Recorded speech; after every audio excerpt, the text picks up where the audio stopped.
Oke, tanya-tanya dulu lah. Oke, mungkin dari Bro Said bisa perkenalan dulu.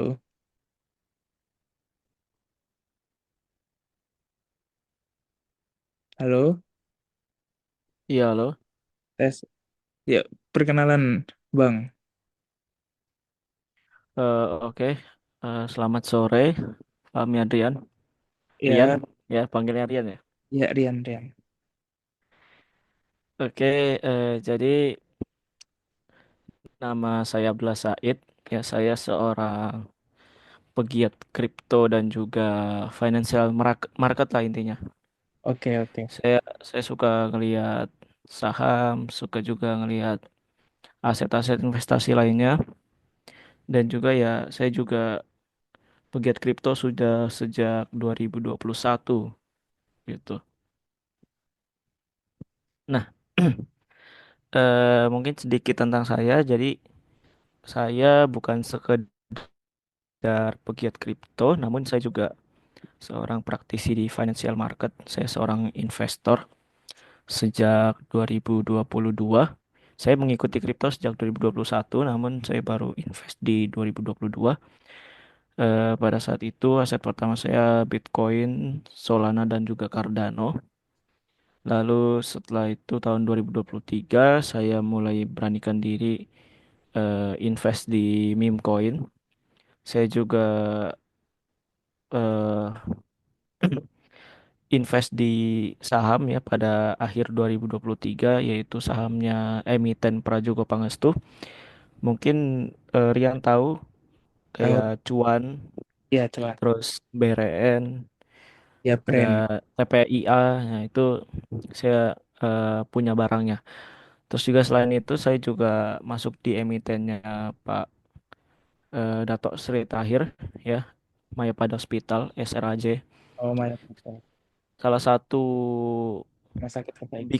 salah satu big win saya di tahun ini dari SRAJ dan juga Prajogo Pangestu. Namun di kripto juga saya masih sangat tinggi ya returnnya,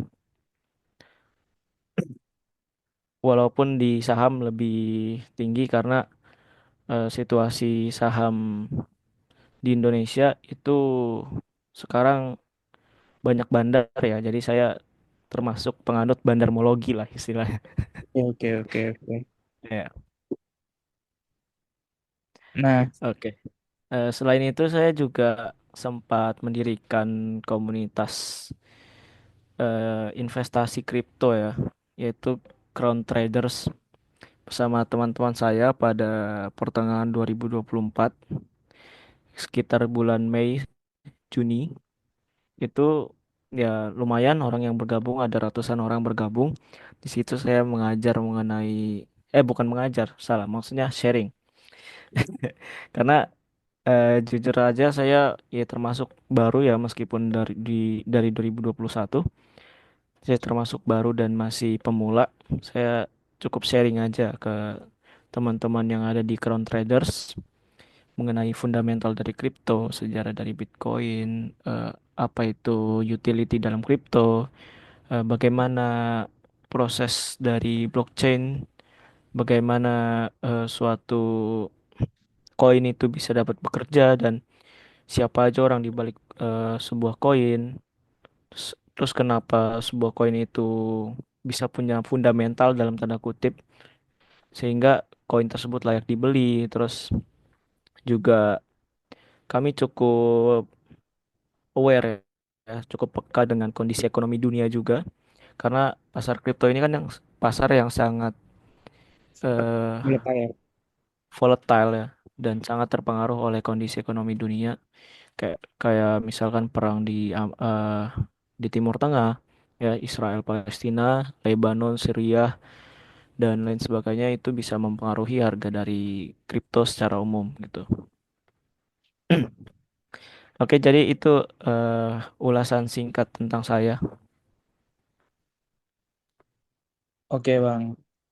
Nah, di sini mau tanya soal mau tanya-tanya soal ini. kayak apa peluang dan tantangan cryptocurrency dalam mendukung ekonomi berkelanjutan dan ciptaan lapangan pekerjaan di masa depan yang dimana itu juga termasuk dalam poin SDGs. Nah, untuk pertanyaan pertama mungkin aku tanya dulu mulai dari bidang pemerintahan yaitu kayak bagaimana sih peran kebijakan pemerintah dalam menciptakan kerangka hukum yang mendukung perkembangan cryptocurrency sambil memastikan keberlanjutan lingkungan dan perlindungan tenaga kerja. Oke oke. Eh, Mungkin saya eh bangun narasinya dari awal lah ya, mengenai kejelasan mengenai kripto ini dulu. Baik. Kripto sendiri kan di Indonesia itu baru masuk, maksudnya baru populer, maaf, baru populer tahun 2016-an ya. Pada saat itu tokoh bernama Pak Oscar Darmawan selaku pendiri dari Bitcoin Indonesia atau yang saat ini dikenal sebagai Indodax itu mendirikan exchange pertama di Indonesia, yaitu bitcoin.id. Nah, eh, Pak Oscar Darmawan pada saat itu membawa kripto dengan segala banyak masalah dan tantangan regulasi, terutama pada kejelasan mengenai Bitcoin ini atau aset kripto ini adalah sebuah alat pembayaran atau hanya sekedar sebuah aset gitu kan. Nah, eh, kemudian seiring berkembangnya waktu, regulasi tersebut akhirnya disepakati oleh para pemangku kebijakan dan pemangku kepentingan, termasuk para stakeholder di kripto juga, itu sepakat bahwa aset kripto, termasuk Bitcoin dan Ethereum dan sebagainya, itu termasuk pada aset investasi, bukan pada alat pembayaran yang sah. Karena yang diatur dalam undang-undang, alat pembayaran sah hanya rupiah gitu kan.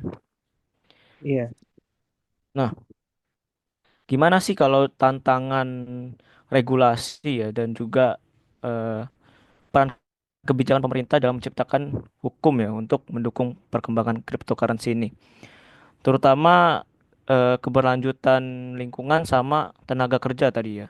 iya, Karena salah satu dari SDGs itu kan nomor 8 kalau nggak salah itu mengenai tenaga kerja ya dan juga perkembangan ekonomi. Nah, di sini eh kita bisa melihat SDGs itu kan adalah sebuah kerangka atau framework yang dibuat oleh PBB untuk memastikan bahwa setiap negara di dunia itu memastikan ekonomi di suatu negara itu berjalan dengan baik, tidak ada kemiskinan, tidak ada kelaparan, terus juga lingkungan yang bersih dan lain sebagainya dan lain sebagainya. Nah, nomor 8 ini berfokus pada tenaga kerja. Tenaga kerja ini ada banyak sekali yang bisa dibahas, namun kali ini saya lebih berfokus pada hukum atau undang-undang yang sudah berlaku. Misalkan sekarang mengenai kebijakan lingkungan itu ada pemberlakuan insentif pajak ya bagi pengguna electric vehicle atau mobil maupun motor listrik ya kan. Nah, itu mungkin pemerintah juga bisa memberi insentif pajak juga bagi proyek-proyek kripto yang baru ini yang kira-kira mereka itu menggunakan energi terbarukan, misalkan pakai geothermal atau misalkan crypto projectnya itu dia eh, lebih lebih ramah dengan lingkungan, lebih rendah emisi karbonnya gitu kan. Nah, itu bisa diberikan insentif pajak. Nah, itu salah satu peran dari pemerintah itu. Lalu yang kedua, pemerintah juga berperan untuk memastikan standar emisi karbon pada mining.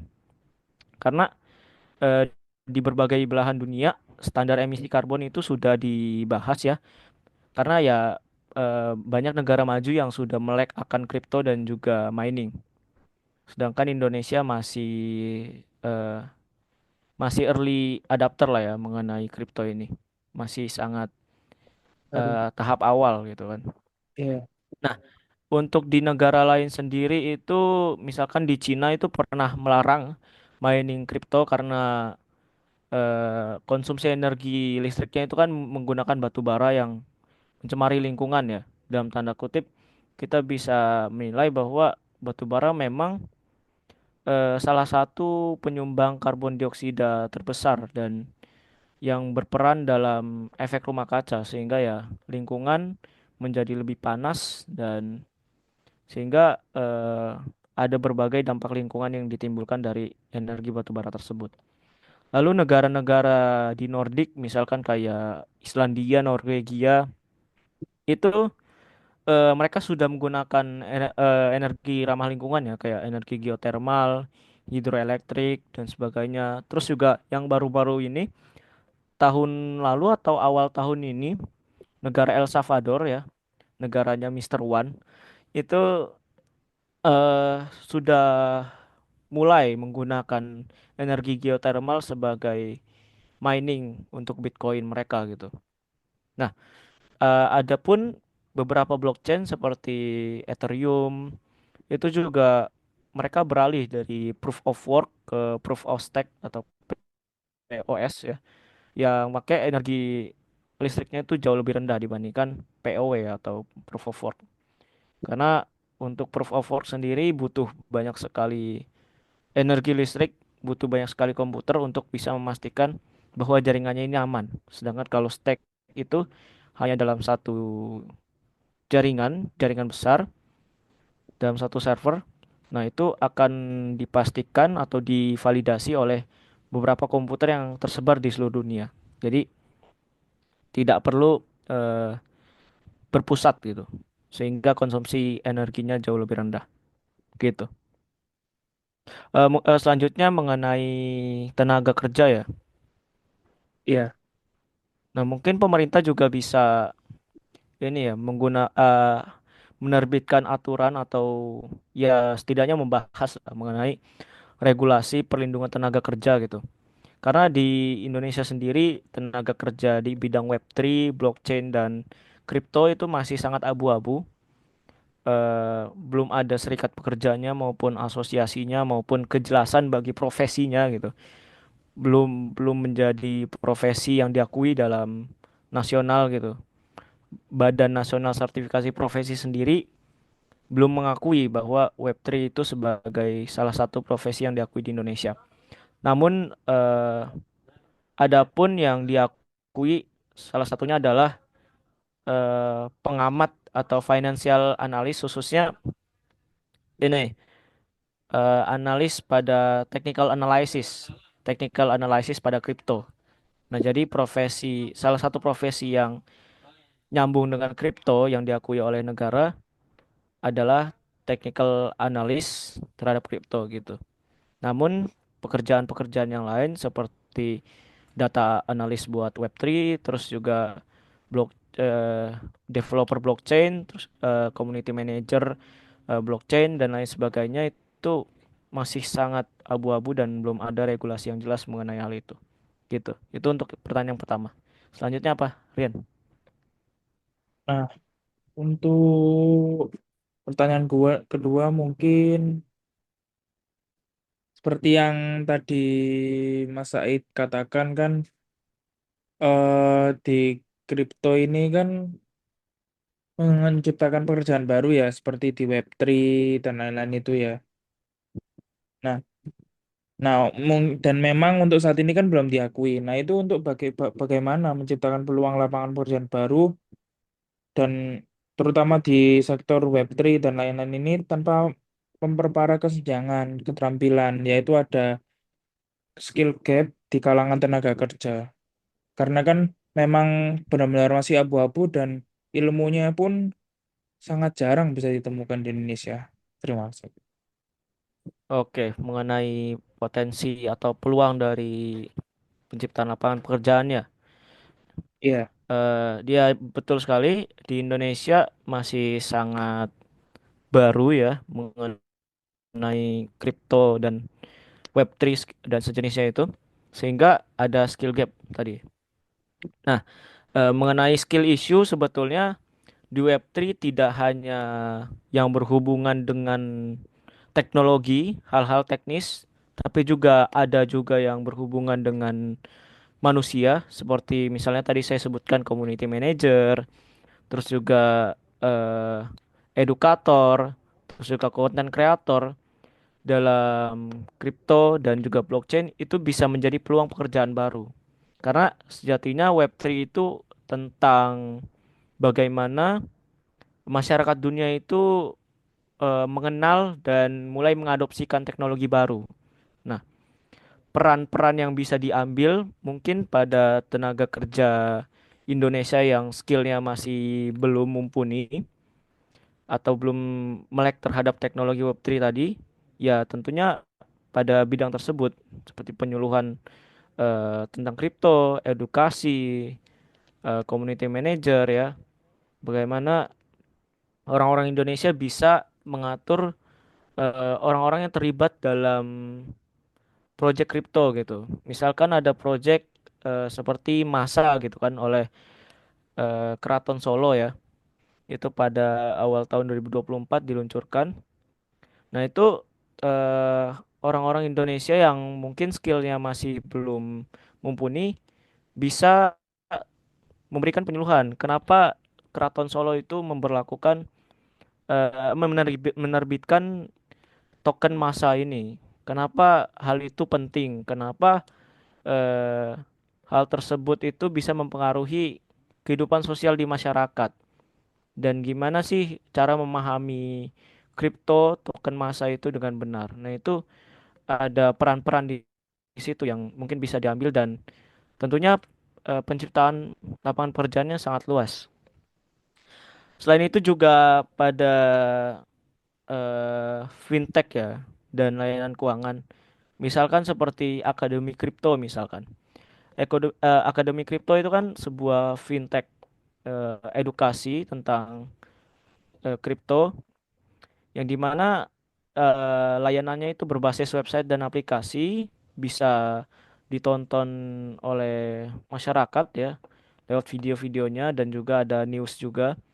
Nah, di Akademi Kripto itu ada banyak posisi yang tidak harus kompeten dalam teknologi blockchain, tapi juga pada bidang yang lain, misalkan eh, human resource ya, ada juga HRD-nya, ada juga orang yang berperan sebagai konselornya, mentornya gitu kan di dalam sana.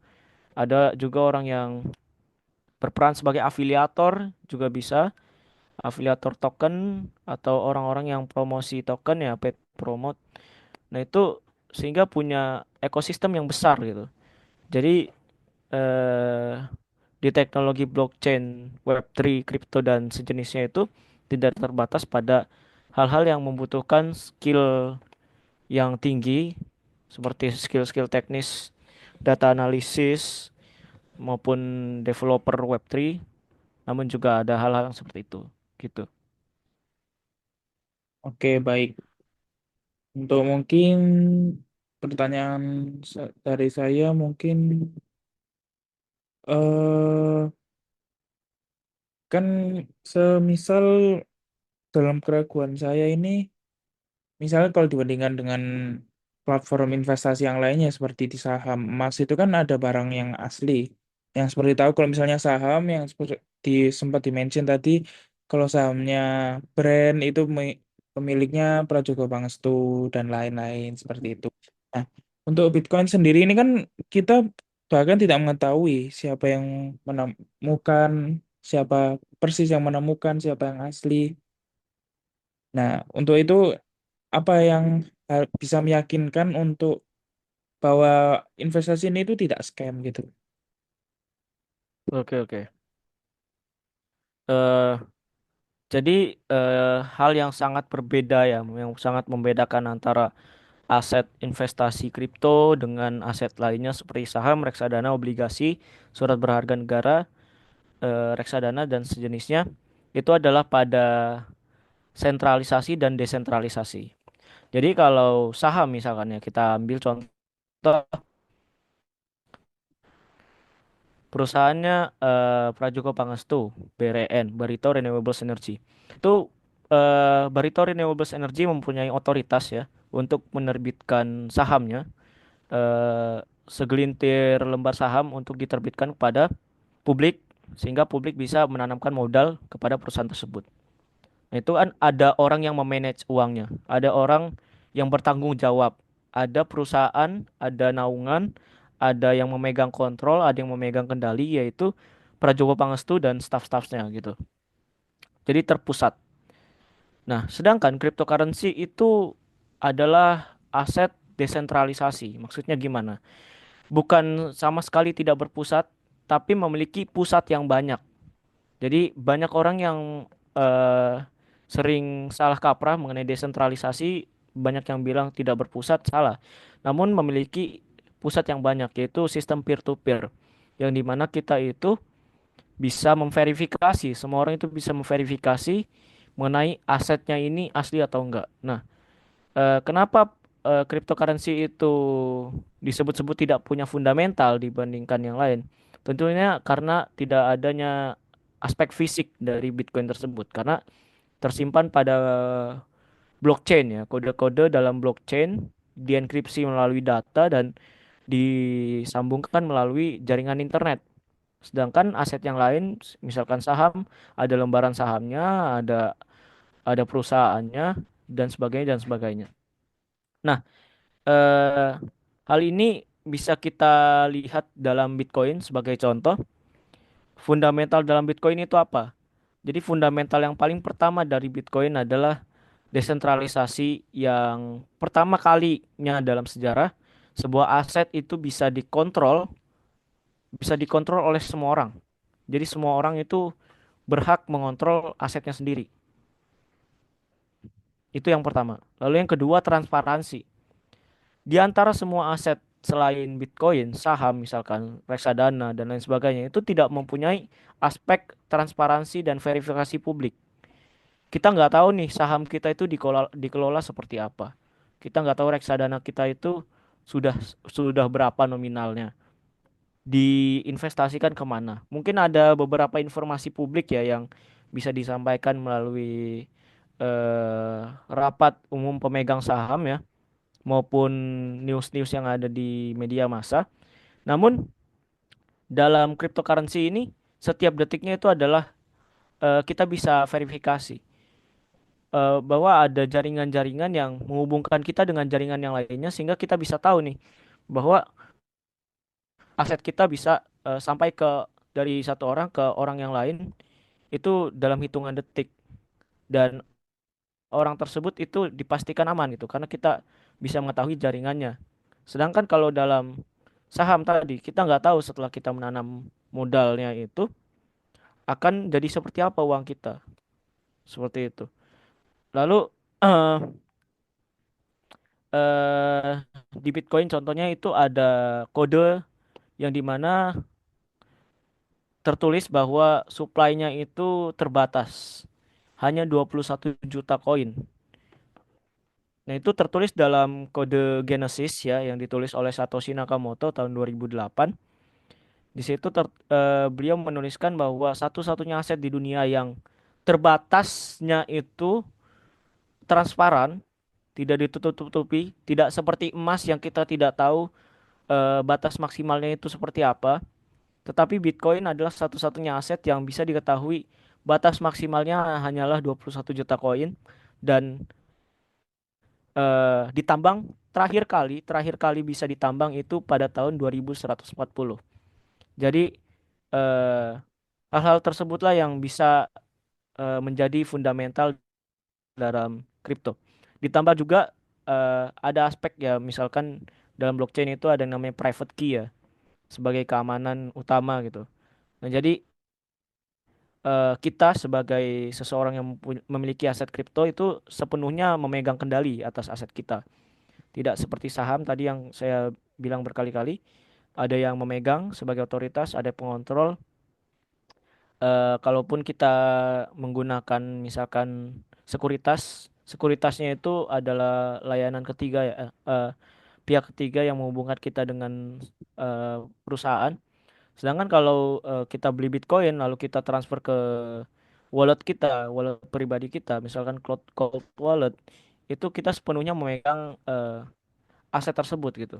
Dan aset tersebut masih bisa naik, masih bisa bertumbuh gitu harganya, seperti kurs Bitcoin pada saat ini, meskipun kita tidak menaruh pada exchange tertentu, dan kita bisa jual di suatu saat nanti ketika harganya ya sudah sangat jauh tinggi gitu. Ada juga misalkan mekanisme dalam blockchain itu ada proof of work atau proof of stake ya, seperti yang saya tadi bilang. Namun itu ya lebih pada aspek teknis yang mungkin sebagian orang akan sulit memahami karena itu butuh keterampilan dalam blockchain gitu kan. Nah, adapun kasus-kasus penipuan atau scam dalam dunia kripto ya seperti ada project-project yang bodong gitu kan, ada project yang scam honeypot ya dalam kripto disebutnya. Itu mereka menggunakan kripto sebagai alat untuk bisa menipu banyak orang, mencuri uang gitu kan. Misalkan dengan skema Ponzi maupun pump and dump ataupun yang baru-baru ini misalkan koin Hawk Tuah gitu. Kalau kalian tahu koin Hawk Tuah itu di Amerika sedang trending. Oh iya Jadi ya. ada seseorang atau segelintir orang yang membuat koin Hawk Tuah, tapi setelah banyak orang masuk, orang yang membuat tersebut atau segelintir orang yang membuat tersebut langsung menjual asetnya dengan sangat membabi buta sehingga harganya langsung sangat turun dan banyak orang yang kehilangan uangnya gitu. Jadi seperti itu. Jadi kita harus bisa melihat fundamental kripto ini pertama dari developernya itu siapa, kira-kira orangnya itu kredibel atau enggak. Kita harus tahu seperti apa orangnya atau organisasinya seperti apa. Misalkan mereka punya nama organisasi yang jelas atau punya visi misi yang jelas atau punya pembagian aset yang jelas gitu.